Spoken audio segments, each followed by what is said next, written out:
جی لوگ کہتے ہیں، دوست کہتے ہیں کہ میں کوئی عمران خان کے پیچھے پڑا رہتا ہوں. ایسی بھی کوئی بات نہیں. عمران خان اس وقت نمبر 1 گھوڑے ہیں سیاست کے. ان پہ بات تو ہوگی، وہ جو باتیں کرتے ہیں وہ ریفرنس بن جاتا ہے، وہ کوٹیبل ریفرنس ہوتا ہے. اچھی ہے، غلط ہے، یو ٹرن ہے، وی ٹرن ہے، ٹرن نہیں ہے، مستحکم پالیسی ہے، ان کی سوچ ہے، یا جیسے بھی ہے وہ لائم لائٹ میں تو ہیں. تو لائم لائٹ میں یہ باتیں تو آتی ہیں. آج پھر وہ لائم لائٹ میں آ گئے. انہوں نے کہا کہ جی میں نئے آرمی چیف کو شک کا فائدہ دوں گا. تو لیکن ساتھ ساتھ یہ بھی کہہ دیا کہ لگ رہا ہے کہ جنرل باجوہ کی پالیسیاں چل رہی ہیں. اب جنرل باجوہ کے ساتھ تو وہ ان کا بڑا خوبصورت رشتہ تھا، آپس میں بڑا تعلق تھا، اور جسے کہتے تھے جی ہائیبرڈ نظام حکومت ہے. تو بعد میں پھر ناراضگی بھی ہوئی. اس کا مطلب کہ وہ منیر نیازی کے بقول دیر کر دیتا ہوں میں.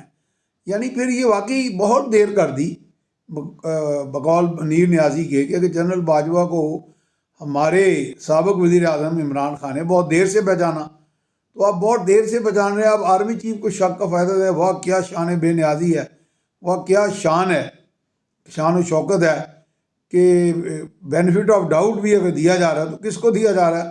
آرمی چیف کو. ٹھیک ہے، آرمی چیف بھی ایک بڑا، میں سمجھتا ہوں ایک بڑا اہم ترین عہدے داروں میں سے ہیں ریاست کے، اور پاکستان کے بہت سے جو معاملات ہیں اس میں آرمی کا بہت عمل دخل ہے، خاص طور پہ دفاع اور تحفظ جو ہے پاکستان کا.